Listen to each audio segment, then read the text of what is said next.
1, 2, 3, 4.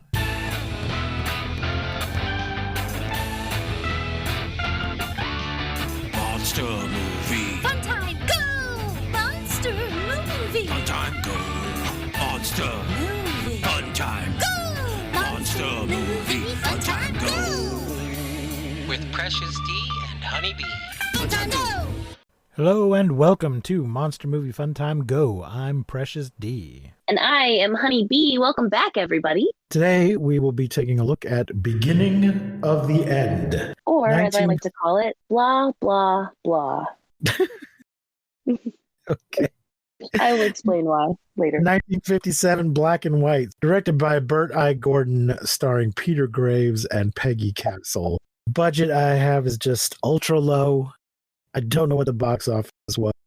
Monsters are giant locusts that are 8 feet big, and the death count is thousands. Thousands! And I give it our basic racism factor of 1 because there are no non-white people in it.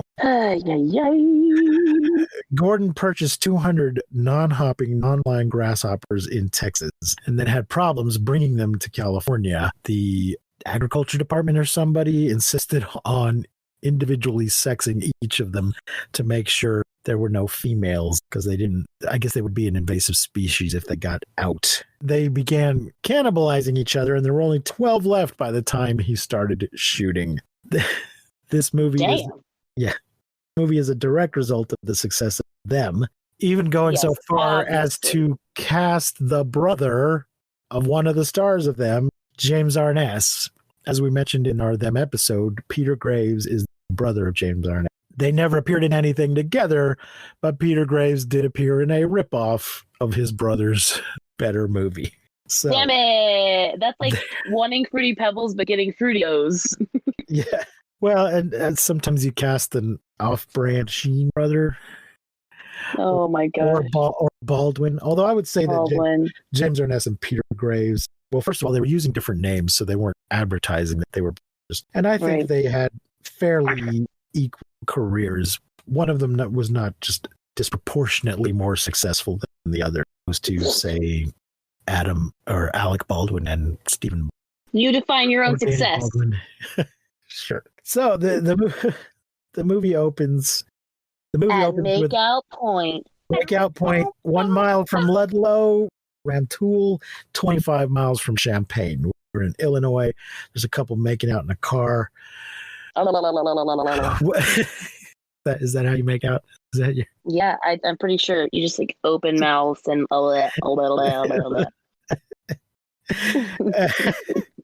Okay, good to know. And the woman looks up and screams, and then very dramatic music and some opening credits. Yeah, I feel like it was such a power move to put credits at the end of a movie. At the end? Yeah, because now we put credits at the end. We don't have credits at the beginning of the movie anymore. There's sometimes opening credits. Just not like this. Not like it used to be. Yeah. So the police car 254 is driving along, spewing a lot of police jargon over the radio. They see something and pull over. And the car from the opening scene is just smashed to hell. Yeah, foul play is suspected. They find the car. That's right. That's what I wrote. Foul play. Foul play is suspected. They find a wallet. William Somerville of Ludlow is likely the driver. They find a girl's sweater. One of us will stay here. One of us will go check the address. And I don't know if you noticed this. There are a lot of crickets in the background. Oh, a lot of cricket noises in the background, which is some foreshadowing. Then we cut a little bit later. Car 88 is on the scene, checking things out, and headquarters says Car 54 failed to report. And they call it out to Car 54. Hello, are you there? Hello. The guy comes running up to the car and grabs the microphone and says, "The whole town is destroyed. Send help." And we cut to a pretty lady in the car. It's daytime now. And I wrote, "Is she a scientist?" She sure appears to be one. Imagine if real life was such that every time you saw a pretty lady, you said, "Oh, she's quite attractive. I wonder if she's a scientist." But that's how it is in these movies. It really is. Assume she must be a scientist, but no, we find out in a moment she is a photojournalist, apparently a famous one. Mm-hmm. Everybody she meets says, "Oh, yeah, I've read your work." Oh, I saw your picture story. So she comes to a roadblock. The town is closed. Take the detour, lady. And she pulls off and goes back to show her credentials. I'm a reporter. Can I come in? She's got a real Lois Lane sort of name. Audrey Ames. Very with the National Wire Service. I want to say here, now, this is not a great movie. Yeah, it's not. Mostly because of the effects. But I'm inclined to give this movie a sexism rating of -1. Because Audrey Ames is a boss-ass bitch. Yeah, we've had some movies before where the movie itself wasn't sexist, but some of the characters in it are. None of the characters in this movie are remotely sexist. Nobody questions her ability. Nobody comments on her looks. Mm-hmm. Nobody says, "You shouldn't be here, you're a woman," or any of that kind of shit that we normally get in these movies. Everybody just accepts her as a professional doing her job and interacts with her as another professional doing their job. And I really appreciated that. One guy later comes close to sort of maybe asking her out and just immediately drops it. So that's the closest we get. And I liked it. So good for you. Good for you, movie. So she drives away, though, and they're not going to let her in, and tries to sneak around another way and take a picture, but a soldier catches her. And she has to speak to the manager. She wants to talk to his supervisor, and he tells her that's General so-and-so. He's headquartering in Paxton, and he'll leave the camera at the roadblock for her. At HQ, Paul Frees is on the radio. We mentioned Paul Frees back in the Rodan episode as being the voice of the police chief in that movie. He's done a lot of cartoon work, and okay. You might know him as Burgermeister Meisterburger from Santa Claus is Coming to Town. He's all over this movie, but we don't see him once. Every time somebody is on radio talking over a walkie-talkie or radio of some kind, guys in the helicopter, multiple different characters are all voiced by Paul Frees. We love to see it. He's on the radio right now, and the colonel's busy, but maybe Captain Barton can help you. They tell Ames, who's come to the headquarters to see the manager. And here the captain knows her work, knows who she is right away. "Oh, are you the Ames that wrote that piece on that thing? I liked that. I enjoyed it." And she agrees to wait until they give word to print anything if they'll give her some information. And he explains to her that 150 people from the town of Ludlow just disappeared. So they offer to let her sit in on questioning, and they question a guy named Dave, who's played by Hank Patterson, who was Fred Ziffel on Green Acres. Also had a recurring part as Hank on Gunsmoke, so there we have another James Arness connection. They're asking him about what time he left Ludlow. So he was there apparently last night, but left before whatever happened. He left around 11:30, and then they talked to Edna, who seems to be with the phone company, and she became aware that no one was answering the phones at 4:45. So thanks, Edna. That is a timeline. Then somewhere between those two times is when the shit hit the fan. Okay, so the colonel, she gets to talk to the colonel now, and he also knows Audrey's work. And he talks to her about the need for security and closes the scene by saying a town of 150 people doesn't just disappear. Calls her editor in New York on a car phone. Yeah. Fancy. A lot of times in these movies, you see all the reporters rush for the payphones and push each other out of the way so they can call in their story. Audrey Ames is not messing around with any of that crap. She has her own car phone. I thought this was weird, though, because she just had this conversation where they were like, "You promise that you're not going to say anything, or like you're not going to print the story?" And she was like, "Yep, I promise." And then she goes and like tells her boss, who's like, "Woo, yeah." And then she's like, "But wait, you can't tell anyone either." Right. Well, no, she does have to let him know what she's working on, because she's Oh, okay, I abandoned. see. She's abandoned the story she started. Okay. I guess as long as she doesn't print it, she can talk to her boss about it. So she verifies that there was a plane spotted over Ludlow. Mhm. Maybe that was the cause, but they verified that it was a commercial flight. And the only ones doing radiation experiments in the area are the Department of Agriculture outside of Paxton. It likely was not a bomb or explosion from a power plant. She goes to check that out, and we cut to the U.S. Department of Agriculture experimental station. She comes up on a deaf guy that she doesn't know is deaf and is all like, hello, excuse me, hello. And thankfully does not yell out at him, what are you, deaf? Peter Graves comes up behind her and scares her and then explains that Frank can't hear. There was some kind of radiation accident. Took away his voice and his hearing. Yeah, so he's also nonverbal. Yeah. Deaf and mute. I don't know what kind of radiation accident that was, but Yeah, seriously. he's Ed Wainwright. He does not introduce him as Dr. Wainwright, but I think he must be. Frank starts picking up snails. Snails have snuck into, they're doing some sort of agriculture, it's Department of Agriculture. They're doing some sort of agricultural experiment, and snails have snuck in, and there's always things getting in here, which turns out to be the cause of the problem. And he doesn't think that radiation caused anything. It couldn't have been an explosion. He shows her, here's what we use, and this is not Yeah. any, He opens a cabinet, closes cabinet. radiation stuff I keep under the sink over here. Yeah.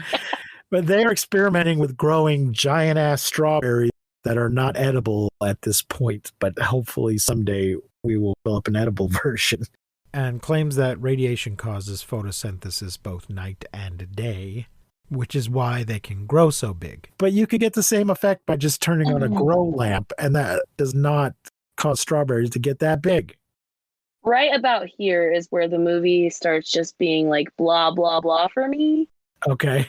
Where you can literally just insert blah, blah, blah to describe what is happening in this movie. Okay. I'm telling you. So he asks if she wants to do a story on them, and she's like, oh, maybe later, but I got to look into this town of 150 missing people. Back at HQ again, she wants to go to Ludlow, and they're going to start telling people tomorrow, and she wants to know, can't you give me a jump on the other reporters, because I've been playing ball here.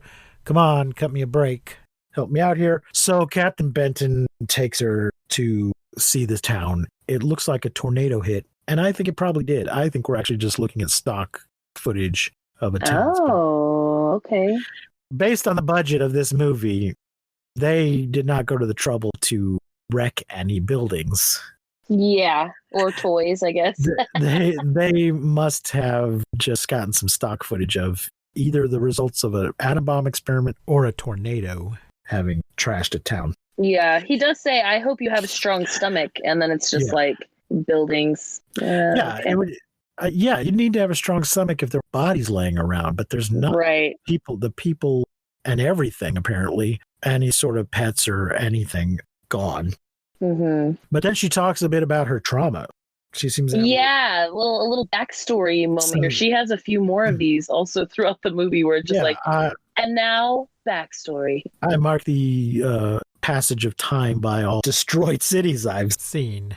Yeah, and seems to be having a little PTSD from her work overseas in Korea and places like that.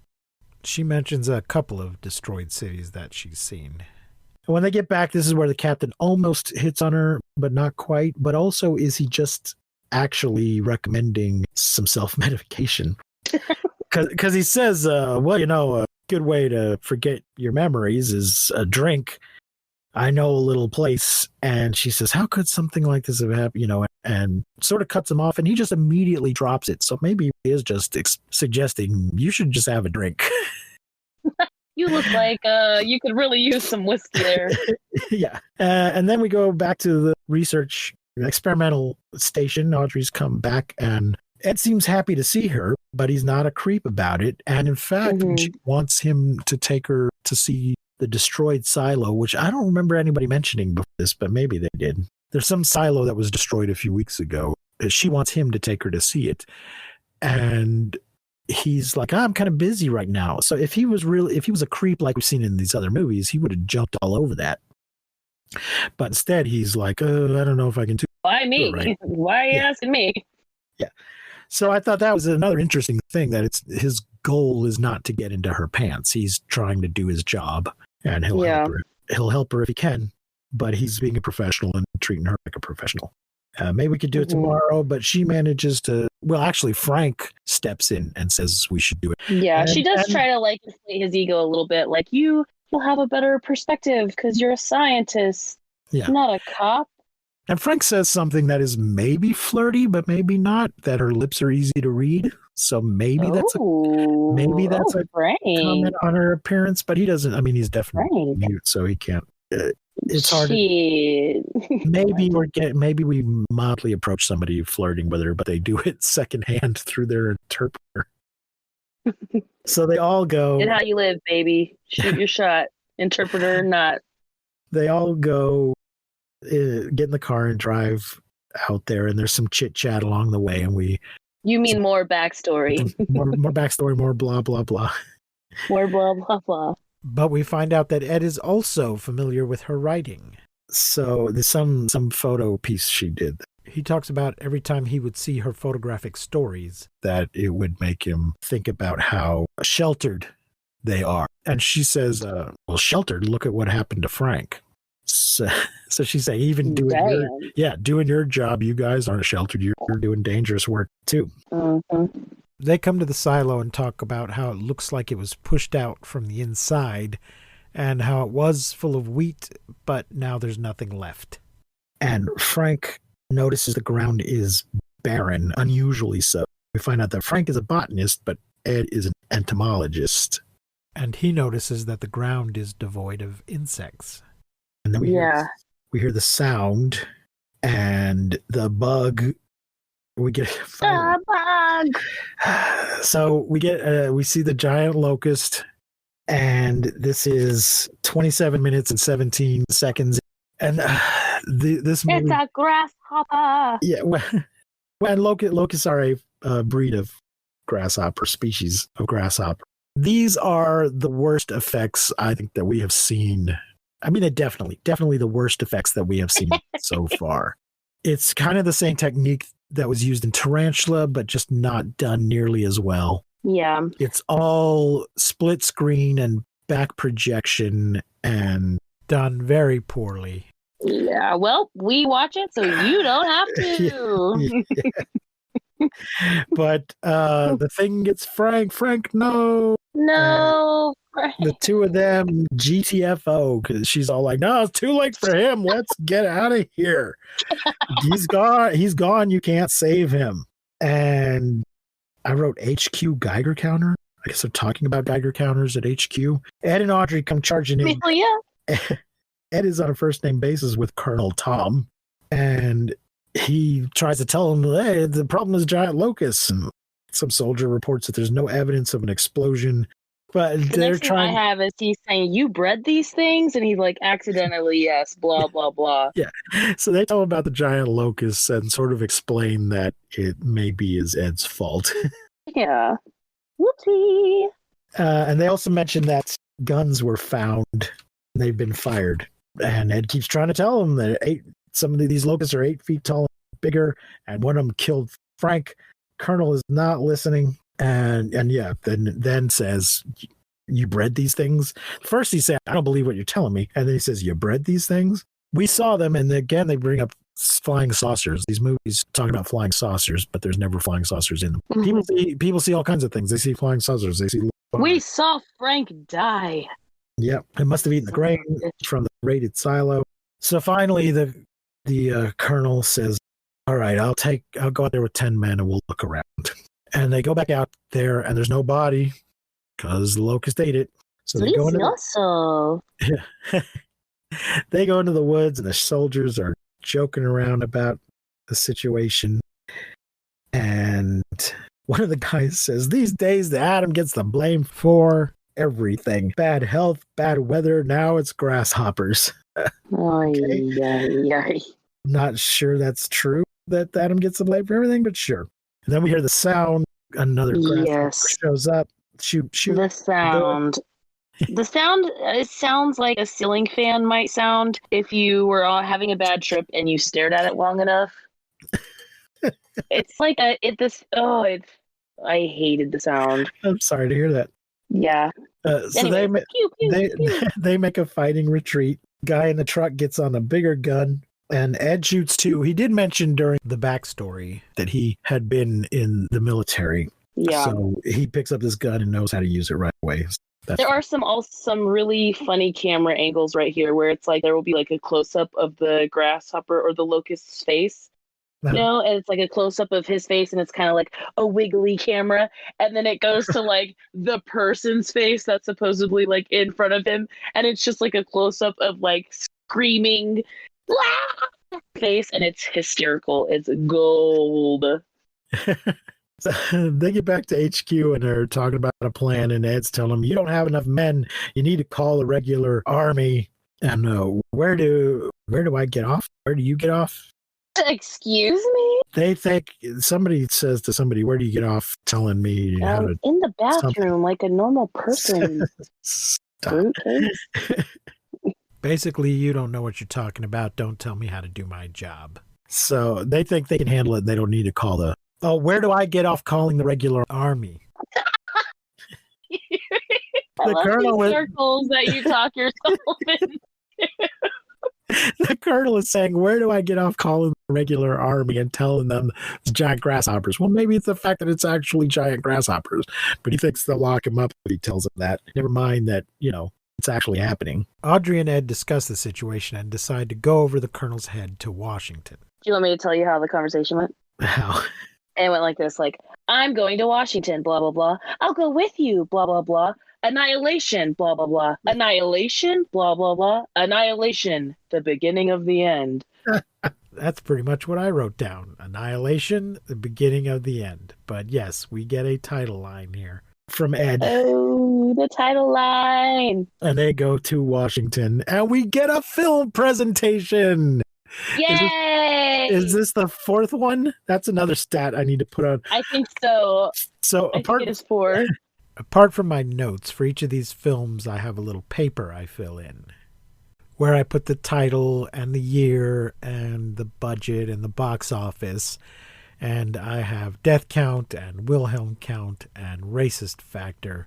So I need to add film presentation, yes or no. Ed is giving a film presentation in a fully lit room. Somehow the projector is still working and they can all clearly see the film presentation. And he gives us a lot of locust facts. Yes, they're intelligent and strong, blah, blah, blah, blah, blah. They follow a leader. They will, if they run out of they eat other insects, and if they run out, they'll cannibalize each other, as we know while we were making this movie, because we've only got 12 left. And he mentions that Massachusetts colonists drove them into the sea, which will be important later. So the general or whoever thanks him for his presentation, but tells him the full force of the Illinois National Guard can handle it. And you're a scientist, you know what science can do. I'm a soldier and I know what guns can do. But Ed tells him they've got to hit it with everything they've got. And then Paul Frees's voice comes in, because a guy comes in that's not him, hands him a paper, and Paul Frees's voice says, "There's an urgent call from Paxton." The general takes the urgent call from Paxton and immediately says, "I owe you an apology. They have broken through our defense lines, thousands of casualties." They're so Right. violent. We have no clear idea what the death count in this movie is, because first Yeah. they killed 2 kids making out. then 150 people. Yeah. Now thousands of soldiers, and they're going to destroy 3 cities before they get to Chicago. So this, I mean, as far as deaths go, this movie tops the cake for us so far. I think it does, yeah. So I mean, almost all of them happen off screen because it's a Because budget. Yeah. cheap ass movie. And then Paul Frees is also the pilot in this next bit. Costume change. On the way to Paxton, you'd think they would have mixed it up a little. Again, no budget, so they couldn't mix it up a little bit. You can't have him doing a voice when he's not putting on a lot of different voices. It's just his voice each time.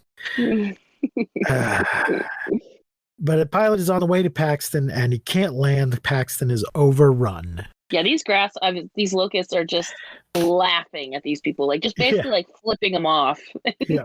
And then we get some chalkboard map work from the general, and he gets a telegram telling him that 3 cities are destroyed. And he gives out a lot of orders, and a Chicago general calls to say they are overrun with refugees.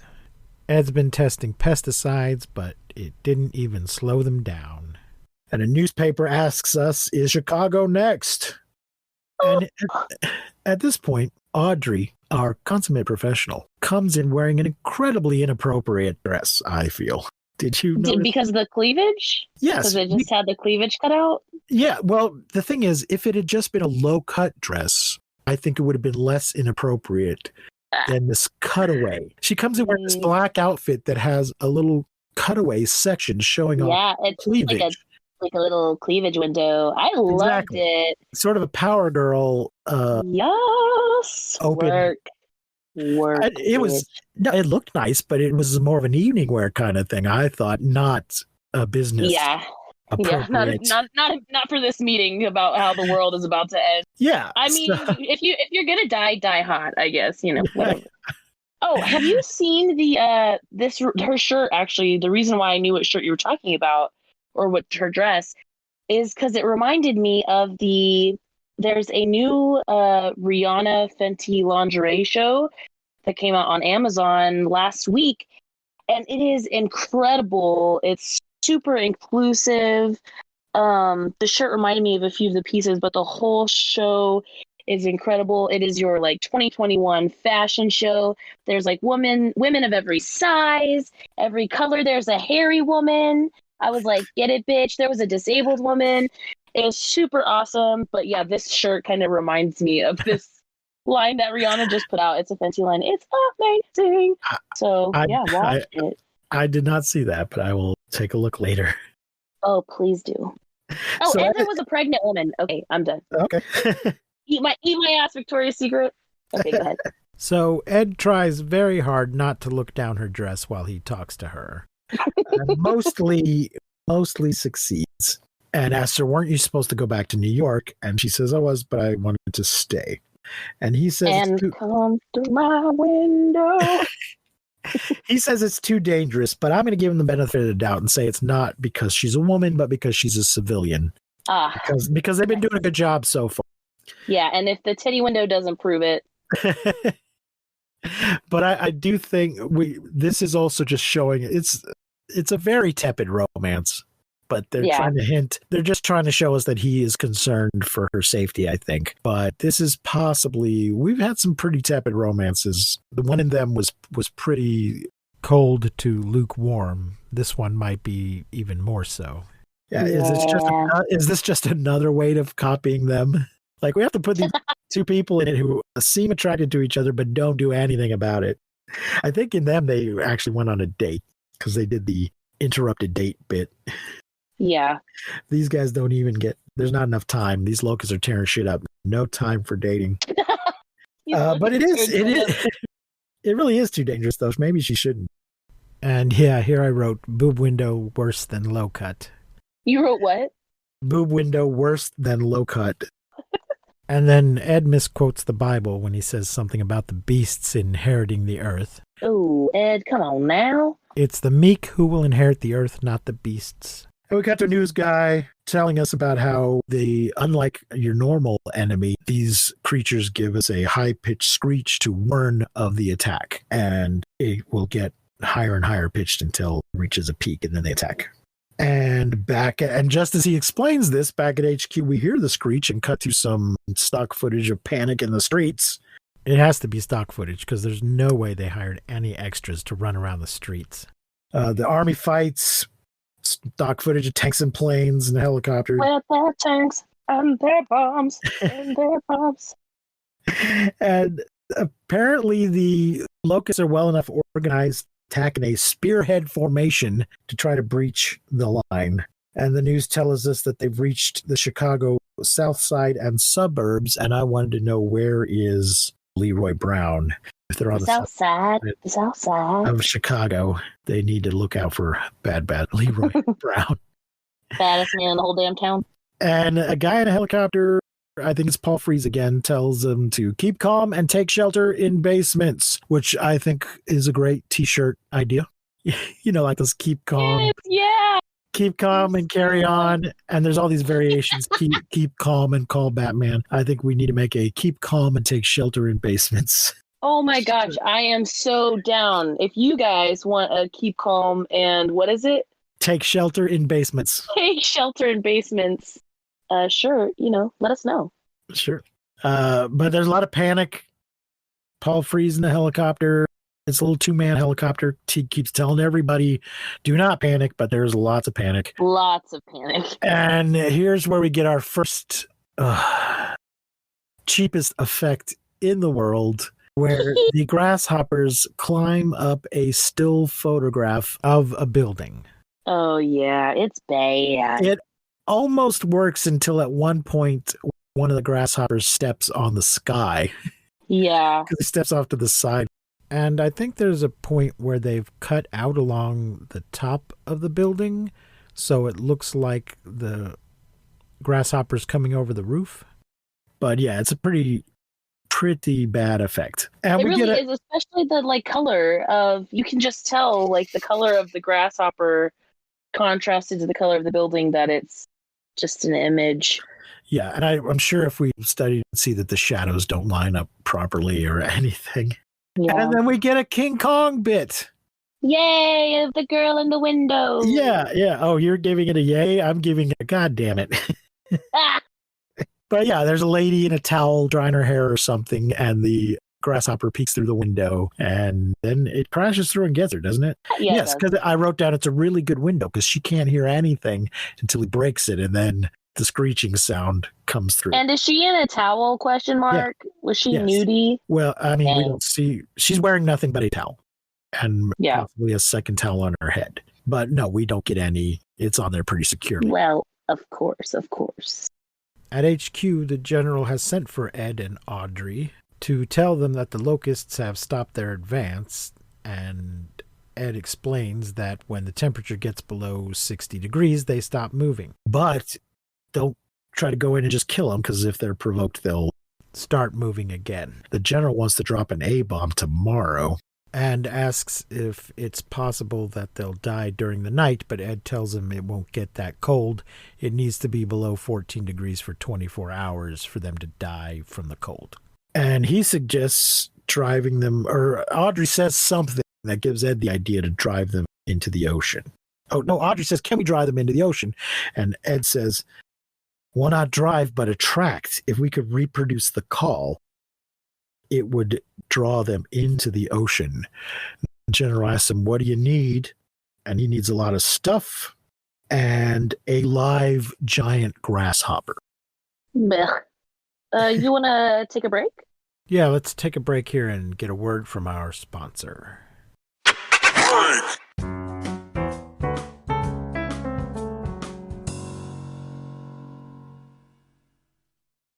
And we're back. So Ed goes into the streets with some soldiers to try to find a live giant Grasshopper. and Ed and the colonel find one in the alley and gas it. It seemed to me like they were a little late putting their masks on. They had gas masks and they should have had them on Yeah. ready. They wait till they see the grasshopper and then start putting their masks on and throwing the gas grenades. And it seems like he could have gotten them if it'd been a little quicker. Yeah. And they Ed or somebody blows a whistle and calls, hey, we got one, come get it. And it cuts to back at HQ. They have it in a plexiglass cage. How?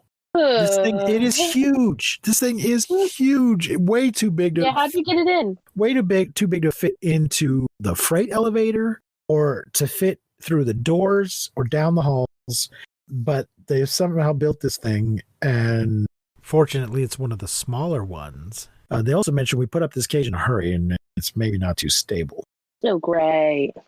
And some major talks about, I'm 37 years old. Till now, I always took life for granted. And they have the grasshopper hooked up to a polygraph. Well, they have Yeah, a lie detector test. yeah. They've done this by just running some copper wiring along the floor.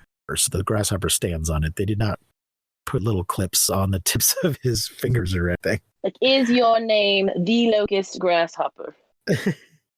But this will measure the reaction. They're going to try a bunch of different frequencies and look for a reaction. And later, they've clearly been working for a while because Ed has undone his tie. General Wainwright says, you've had your chance. No, the general says to Wainwright, that's Ed. You've had your chance. Now it's the Air Force's turn. And Pew, pew, pew, pew, pew. Ed's like, no, come on, I've almost got it, please. And the general tells him you've got like an hour and a half. And then he calls the bomber plane and tells him to drop the bomb in 90 minutes unless he calls and tells him not to. Tries to move Ed to a new lab, But Ed wants to stay. He's all, I've tried fixed frequencies and filtered frequencies, and now I need to try harmonic frequencies, but I need time. And Audrey's going to stay too, and Ed's all, you shouldn't stay just for a story. And she's like, it's not for the story. So we get another tiny little moment of romance. Oh. implying that she's worried about Ed. So the general says, all right, leave 2 men here with you, 3 men out on observation points and a helicopter, but you need to get away. There's going to be a getaway car for you downstairs. You should use it by 5:45 because they're going to drop the bomb at 6:30. Contact me if you're successful so I can stop the bomb. And then we get a rather long, drawn-out thing of him trying different frequencies. 5:15, he's still working. Yeah. 5:40, he's still working. At some point, he takes his jacket off because he's working so hard. 6 o'clock, he's still working. He should have left by now, but he's still working. And all through this, it seems to me that the grasshopper is reacting. He's banging the wall and stuff, but I guess it's just not a big enough reaction for Ed. Yeah, or the kind of reaction. Yeah. I don't know. I felt the same way. Finally, he does have a reaction big enough because it breaks out, kills a soldier, and then Ed fills it full of lead, and it works. We've been shooting these grasshoppers all along, and it doesn't seem to affect any of them. For some reason, Ed is able to kill this one right now. My hero. And then he tells the soldier, cover him up, the dead guy, cover him up, and get that thing out of here. How? How is this one guy supposed to get that dead grasshopper out of here? And where is he supposed to put it? Just out on the street, I guess? It's ridiculous. Out on the streets, we set it on fire. And at this point, there is a mannequin soldier also.